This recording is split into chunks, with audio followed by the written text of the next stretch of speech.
Freud, O Mal-Estar na Cultura, capítulo 2.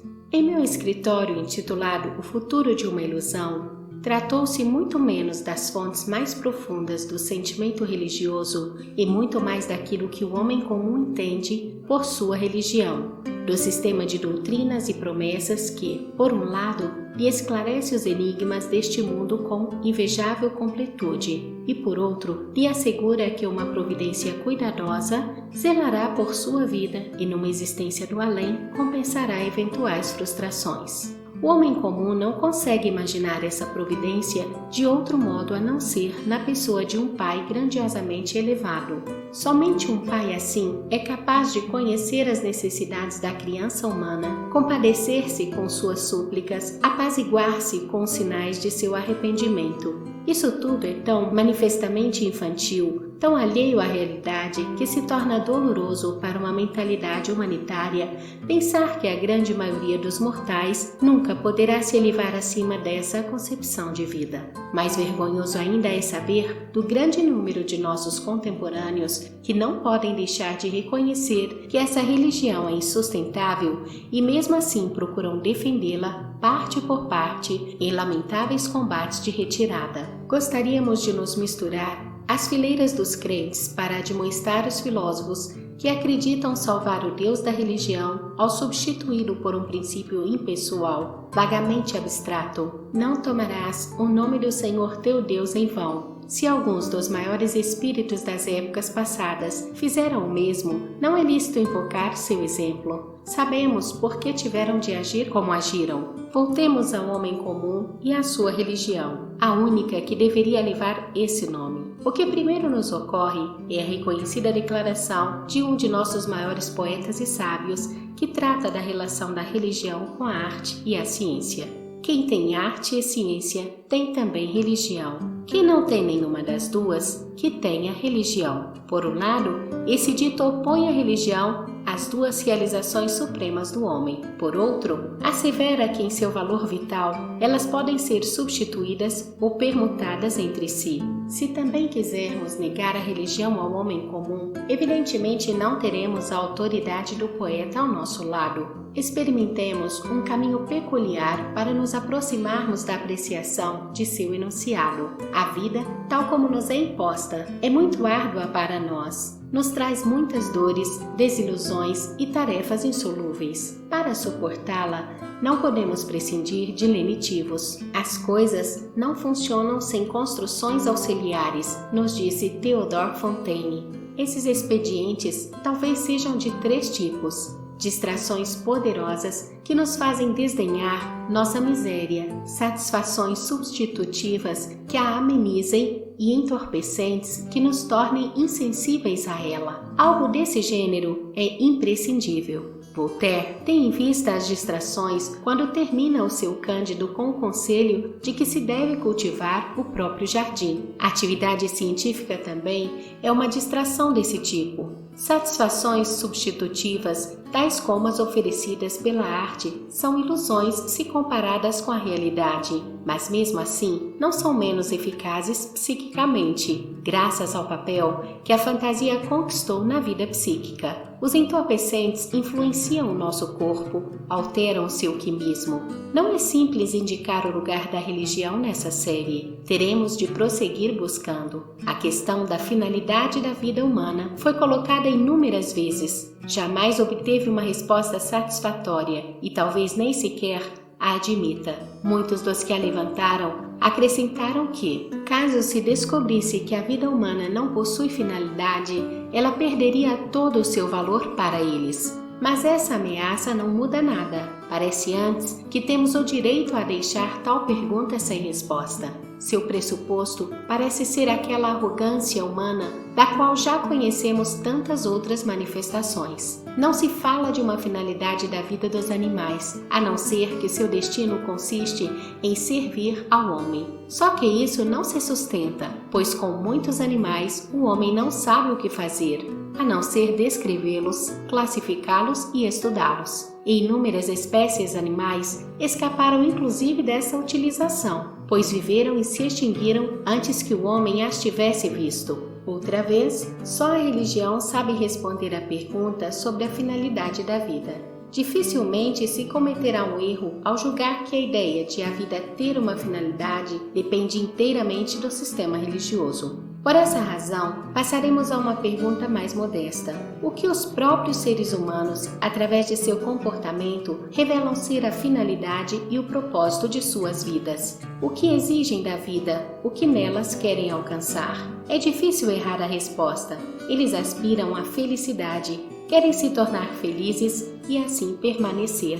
Essa aspiração tem dois lados, uma meta positiva e outra negativa. Por um lado, a ausência de dor e desprazer. Por outro, a vivência de sensações intensas de prazer. Em seu sentido literal, mais estrito, felicidade refere-se apenas à segunda.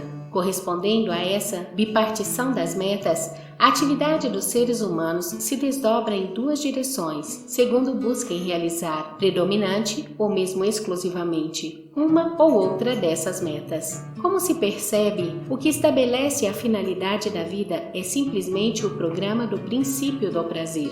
Esse princípio comanda o funcionamento do aparelho psíquico desde o início. Não cabem dúvidas quanto à sua conveniência e, no entanto, seu programa está em conflito com o mundo inteiro, tanto com o macrocosmo quanto com o microcosmo. Ele é absolutamente irrealizável. Todas as disposições do universo o contrariam. Seria possível dizer que o propósito de que o homem seja feliz não faz parte do plano da criação. Aquilo que em seu sentido mais estrito é chamado de felicidade surge antes da súbita satisfação de necessidades represadas em alto grau e em segundo sua natureza. É possível apenas como fenômeno episódico. Toda permanência de uma situação anelada pelo princípio do prazer fornece apenas uma sensação tépida de bem-estar. Somos feitos de tal modo que apenas podemos gozar intensamente o contraste e somente muito pouco o estado.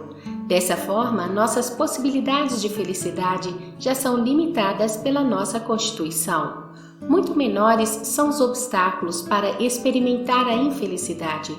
O sofrimento ameaça de três lados, a partir do próprio corpo, que, destinado à ruína e à dissolução, também não pode prescindir da dor e do medo como sinais de alarme, a partir do mundo externo, que pode se abater sobre nós com forças superiores, implacáveis e destrutivas, e, por fim, das relações com os outros seres humanos. O sofrimento que provém desta última fonte talvez seja sentido de modo mais doloroso que qualquer outro. Tendemos a considerá-lo como um ingrediente de certo modo supérfluo, embora não seja menos fatalmente irrevitável do que o sofrimento oriundo de outras fontes. Sob a pressão dessas possibilidades de sofrimento, não espanta que os seres humanos costumem moderar suas reivindicações de felicidade, tal como o próprio princípio do prazer, sob a influência do mundo externo, se transformou no mais modesto princípio da realidade. Não espanta que já se considerem felizes por terem escapado à infelicidade e resistido ao sofrimento, e que, de um modo geral, a tarefa de evitar o sofrimento desloque para segundo plano a de obter prazer. A reflexão mostra que a realização desta última pode ser tentada por caminhos muito diferentes. Todos esses caminhos foram recomendados pelas diversas escolas de sabedoria da vida e seguidos pelos seres humanos. A satisfação ilimitada de todas as necessidades se destaca como a forma mais atraente de conduzir a vida, mas isso significa antepor o gozo à cautela, algo que recebe seu castigo após breve exercício. Os demais métodos em que evitar o desprazer é meta predominante distinguem-se de acordo com a fonte de desprazer a qual dão maior atenção, aos procedimentos externos e os moderados, aos unilaterais e aqueles que atacam várias frentes ao mesmo tempo. A proteção mais imediata contra o sofrimento que pode resultar das relações humanas é a solidão voluntária, o distanciamento em relação aos outros. Compreende-se a felicidade que se pode alcançar por esse caminho é a da quietude. Contra o temido mundo externo, não é possível defender-se de outra maneira, senão por alguma espécie de afastamento, caso se queira resolver essa tarefa por si mesmo. Há, todavia, um caminho diferente e melhor. Na condição de membro da comunidade humana, passar a atacar a natureza e a submetê-la à vontade humana com a ajuda da técnica guiada pela ciência. Assim, se trabalha com todos para a felicidade de todos. Contudo, os métodos mais interessantes para evitar o sofrimento são aqueles que procuram influenciar o próprio organismo. Afinal de contas, todo sofrimento é apenas sensação. Existe apenas na medida em que o percebemos, e apenas o percebemos em consequência de certas disposições de nosso organismo. O método mais grosseiro, mas também o mais eficaz para se obter tal influência é o químico, a intoxicação. Não creio que alguém tenha compreendido o seu mecanismo, mas o fato é que existem substâncias estranhas ao corpo, cuja presença no sangue e nos tecidos nos proporciona sensações imediatas de prazer, além de modificar de tal modo as condições de nossa vida perceptiva, a ponto de nos tornarmos incapazes de perceber sensações de desprazer. Ambos os efeitos não apenas ocorrem ao mesmo tempo, mas também parecem intimamente ligados. Em nosso próprio quimismo, contudo, também deve haver substâncias que produzam efeitos semelhantes, pois conhecemos pelo menos um estado mórbido, a mania, em que ocorre um comportamento análogo à embriaguez sem qualquer ingestão de tóxicos. Além disso, nossa vida psíquica normal mostra oscilações que vão de uma liberação de prazer mais fácil a uma mais difícil, paralela às quais há uma sensibilidade diminuída ou aumentada para o desprazer. É de se lamentar profundamente que esse aspecto tóxico de nossos processos psíquicos tenham se esquivado até agora à investigação científica. O êxito dos tóxicos na luta pela felicidade e no afastamento da desgraça é tão apreciado como benefício que tanto indivíduos quanto povos lhes concederam um lugar fixo na sua economia libidinal. Não se deve a eles apenas o ganho imediato de prazer, mas também uma parcela ardentemente desejada de independência em relação ao mundo externo, pois se sabe que com a ajuda dos elixires de Baco se pode sempre escapar da pressão da realidade e encontrar refúgio no mundo próprio com melhores condições de sensibilidade. É sabido que justamente essa propriedade dos tóxicos também determina seus perigos e sua nocividade. Por vezes, eles são responsáveis pelo desperdício de grandes quantidades de energia que poderiam ter sido empregadas no melhoramento do destino humano. Contudo, a complicada construção de nosso aparelho psíquico também permite toda uma série de influências diferentes, visto que satisfação dos impulsos equivale à felicidade, torna-se causa de grave sofrimento quando o mundo exterior nos deixa na indigência, quando se recusa a saciar nossas necessidades. Desse modo, agindo sobre esses impulsos, pode-se esperar o alívio de uma parte do sofrimento. Esse tipo de defesa contra o sofrimento não afeta mais o aparelho sensível, ele busca dominar as fontes interiores das necessidades. Isso ocorre de maneira extrema quando se mortificam os impulsos do modo ensinado pela sabedoria da vida oriental e praticado pela yoga. Todavia, quando se é bem-sucedido nisso, também se renunciou a todas as outras atividades, sacrificou-se à vida, alcançando por outro caminho apenas a felicidade na quietude. Com metas mais modestas, segue-se o mesmo caminho quando apenas se aspira ao domínio sobre os impulsos. O que então domina são as instâncias psíquicas superiores que se submeteram ao princípio da realidade. Isso não significa de modo algum que se renunciou ao propósito de satisfação. Uma certa proteção contra o sofrimento é alcançada pelo fato de a não satisfação dos impulsos mantidos sob sujeição não ser sentida tão dolorosamente como a dos impulsos livres. Em compensação, há uma inegável diminuição das possibilidades de gozo. O sentimento de felicidade, originado da satisfação de um impulso selvagem, não domado pelo eu, é incomparavelmente mais intenso do que aquele que resulta da saciação de um impulso domesticado. o caráter irresistível dos impulsos perversos, talvez a atração do proibido em geral, encontra aqui uma explicação econômica. Em outra técnica de defesa contra o sofrimento, serve-se dos deslocamentos libidinais, permitidos pelo nosso aparelho psíquico, por meio dos quais sua função tanto ganha em flexibilidade. A tarefa a ser resolvida consiste em deslocar de tal modo as metas dos impulsos que elas não possam ser atingidas pela frustração do mundo exterior. A sublimação dos impulsos presta o seu auxílio para tanto. Isso é alcançado, sobretudo, quando se consegue elevar de modo satisfatório o ganho de prazer obtido de fontes de trabalho psíquico e intelectual. Desse modo, o destino pouco pode fazer contra nós. Satisfações tais como a alegria do artista ao criar, em dar corpo aos produtos de sua fantasia, ou a do pesquisador na solução de problemas e na descoberta da verdade, possuem uma qualidade especial que um dia com certeza seremos capazes de caracterizar metapsicologicamente. Por ora, apenas podemos dizer de modo figurado que elas nos parecem mais finas e mais elevadas, mas a intensidade comparada à saciação de impulsos mais grosseiros, mais primários, é reduzida. Elas não agitam a nossa corporeidade. Contudo, o ponto fraco desse método reside no fato de não ser universalmente aplicável, de ser acessível apenas a poucos seres humanos. Ele pressupõe disposições e aptidões especiais, não exatamente frequentes na proporção eficaz. Mesmo a esses poucos, ele não é capaz de assegurar uma proteção completa contra o sofrimento.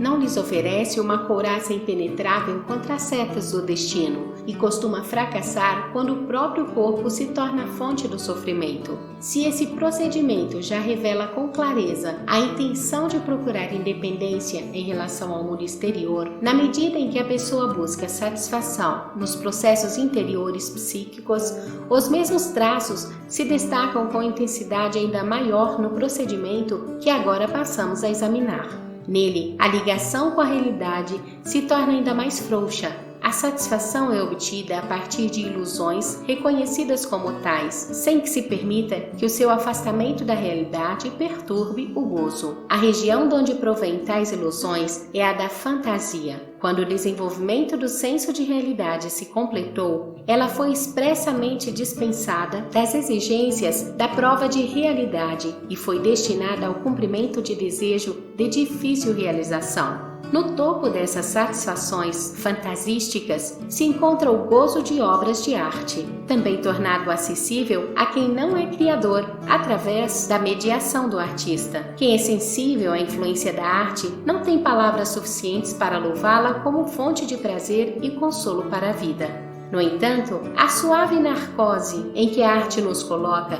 não é capaz de produzir mais do que uma fugaz libertação das desgraças da vida e não é forte o bastante para fazer esquecer a miséria real. Há outro procedimento mais enérgico e mais radical que considera que o único inimigo é a realidade, a qual seria a fonte de todo sofrimento e com a qual não se pode conviver, sendo preciso, por isso, cortar todas as relações com ela, caso se queira ser feliz em algum sentido. O eremita volta as costas para este mundo, não quer ter nada a ver com ele, mas é possível fazer mais do que isso.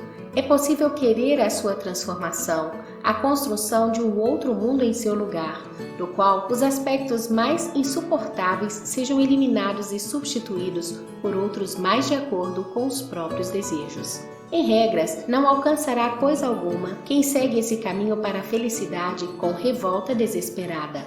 A realidade é demasiado forte para ele.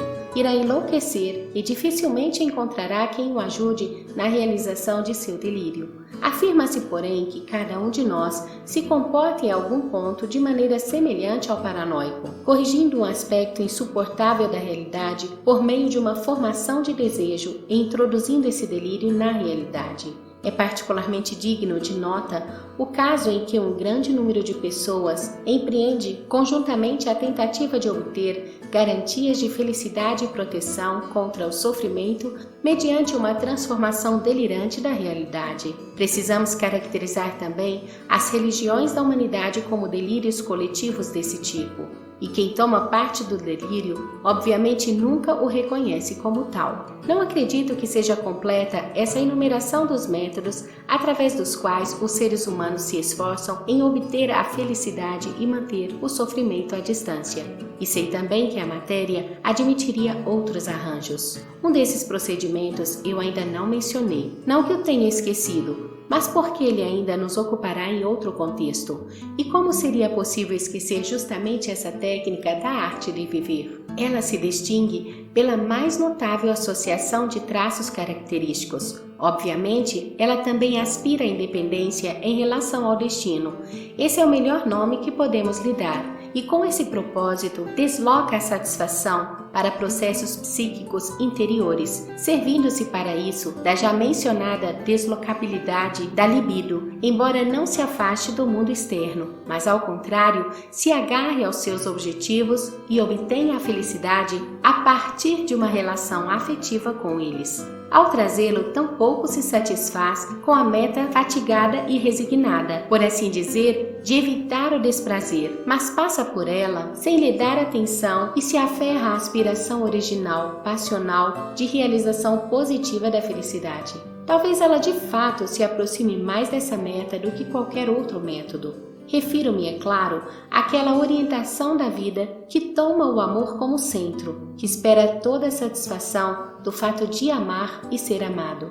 Semelhante orientação psíquica é bastante compreensível a todos nós. Uma das manifestações do amor, o amor sexual, nos proporcionou a mais intensa experiência de uma sensação avassaladora de prazer, fornecendo-nos assim o modelo de nossas aspirações de felicidade. O que é mais natural do que persistirmos em busca à felicidade na mesma via em que pela primeira vez a encontramos. O ponto fraco dessa técnica de vida é bem evidente. Caso contrário, ninguém teria pensado em trocar esse caminho para a felicidade por outro. Jamais estamos tão desprotegidos contra o sofrimento do que quando amamos. Jamais nos tornamos tão desamparadamente infelizes do que quando perdemos o objeto amado ou o seu amor. Contudo, isso não esgota a técnica de busca baseada no valor de felicidade do amor. Há muito mais a dizer a respeito. Pode-se acrescentar neste ponto o interessante caso em que a felicidade de viver é buscada sobretudo no gozo da beleza, onde quer que ela se mostre aos nossos sentidos e ao nosso juízo, da beleza,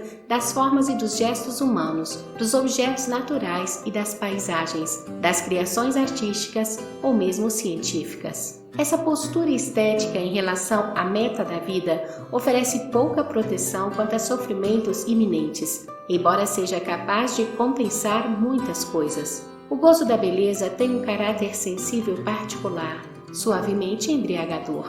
A beleza não tem uma utilidade evidente, a sua necessidade cultural não é reconhecível e, no entanto, a cultura não poderia prescindir dela. A ciência da estética investiga as condições em que o belo é percebido. Ela não foi capaz de dar nenhuma explicação acerca da natureza e da origem da beleza como é usual. A ausência dos resultados foi encoberta com o dispêndio de palavras sonoras e vazias. Infelizmente, a psicanálise também não tem muito a dizer sobre a beleza. Apenas a derivação a partir do âmbito da sensibilidade sexual parece assegurada. Seria uma amostra exemplar de impulso de meta inibida. A beleza e o encanto são originalmente qualidades do objeto sexual. É digno de nota que os próprios genitais, cujo aspecto sempre tem efeito excitante, quase nunca são julgados belos, o que o caráter de beleza, ao contrário, parece ligado a certas características sexuais secundárias. Apesar das mencionadas limitações de minha enumeração, já me atrevo a fazer algumas observações conclusivas à nossa investigação. O programa que o princípio do prazer nos impõe,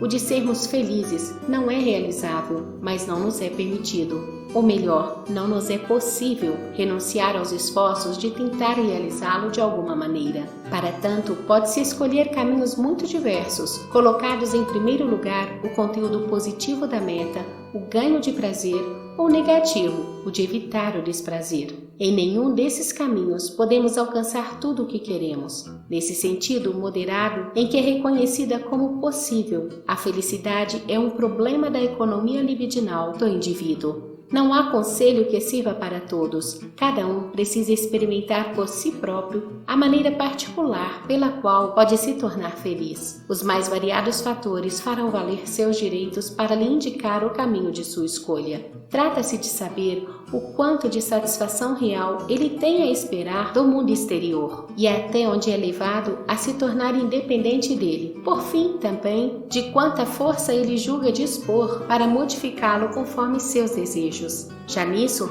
além das circunstâncias externas, será decisiva a constituição psíquica do indivíduo. Aquele que for predominantemente erótico dará preferências às relações afetivas com outras pessoas. Aquele que for mais narcísico e autossuficiente buscará satisfações essenciais em seus processos psíquicos interiores.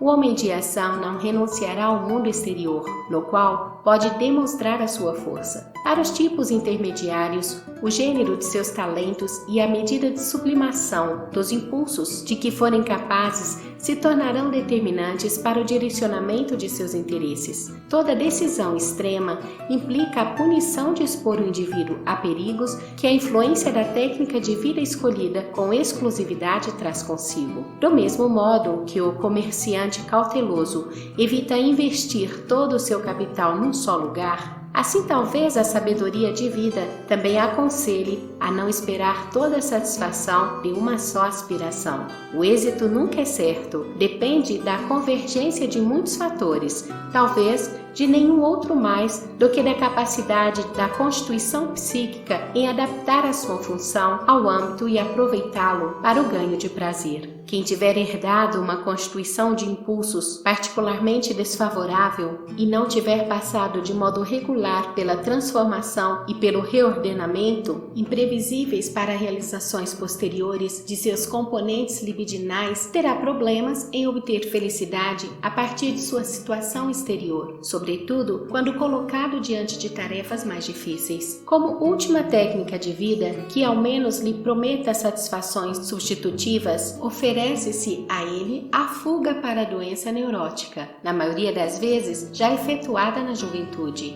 E quem, em momentos posteriores de sua vida, vê os seus esforços pela felicidade fracassarem, ainda encontra consolo no ganho de prazer da intoxicação crônica ou empreende a desesperada tentativa de rebelião da psicose. A religião prejudica esse jogo de escolha e adaptação ao impor a todos, do mesmo modo, o seu caminho para a obtenção da felicidade e para a proteção contra o sofrimento.